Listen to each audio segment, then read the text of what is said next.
everyone. Good afternoon. My name is Gun and welcome to the Kings of the Skies falconry display.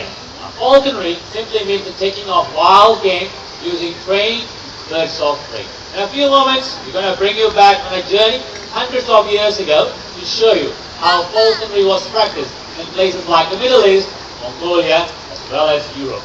Before we start, just a gentle reminder, some of the birds will be making very low flights above your head. So, throughout the show, do remain seated and also do please keep your hand down. You do not want the birds to end up knocking into you as they are flying. And also please make sure your children stay in their seats as well. Can we all do that? Yes. Yes, thank you. And with that, ladies and gentlemen, let us begin.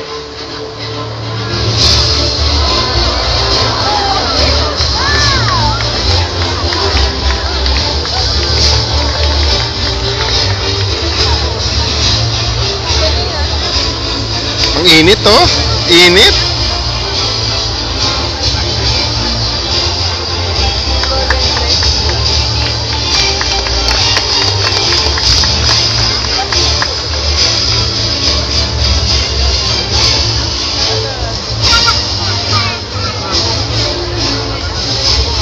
Ladies and gentlemen,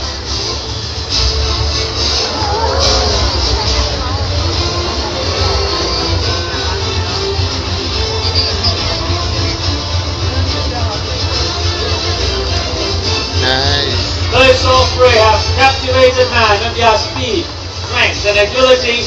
This is the American bald eagle, also known as the emblem of the United States of America. Right back in that. Thank you very much, Susie, our bald eagle. Thank you. The Middle East has got a very rich history in falconry. The Arabian men are known to go hunting in the deserts with the aid of falcons.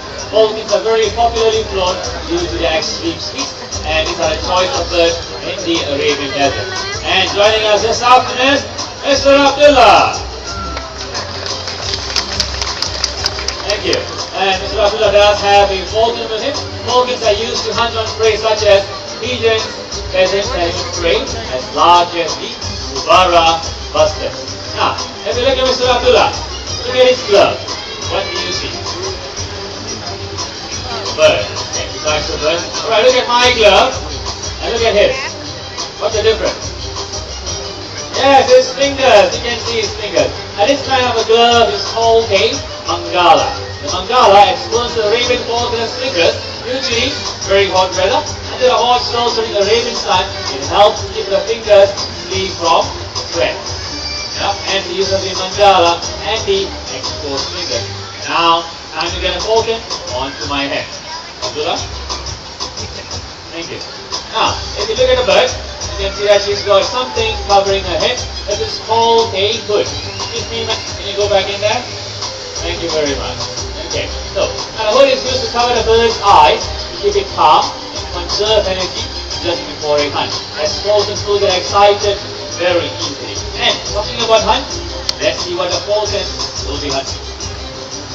Abdullah's behind those bushes. I wonder what he's up to. Abdullah, oh, looks like he has found a prey. A black pigeon. That's what the falcon will be hunting. Abdullah will take up position way back behind, and so will I. I'm going to make my way right up there for some better height advantage. Once again, everyone remember, do remain seated. Yep. And before the falcon flies, you will of course need to see. So the hood will have to come off, just like.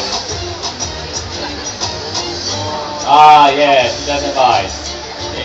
Now, she'll have a good look around. When she decides all this safe, she will start to look for her prey.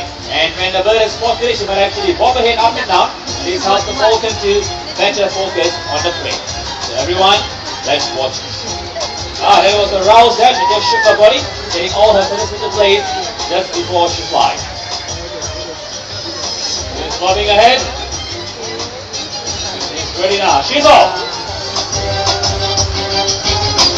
And yes! Oh, that was a knock, and she's got it on the ground. Let's give her a big hand. Very well done, indeed. Thank you. And that's exactly how it's known to happen in the wild. They're not able to catch the prey mid-air. They're also able to block the prey, and they're able to do it with such a speed, such a force, that they can actually render the prey dead upon impact alone. That's how powerful a falcon is, and falconry is still very much alive in the Middle East.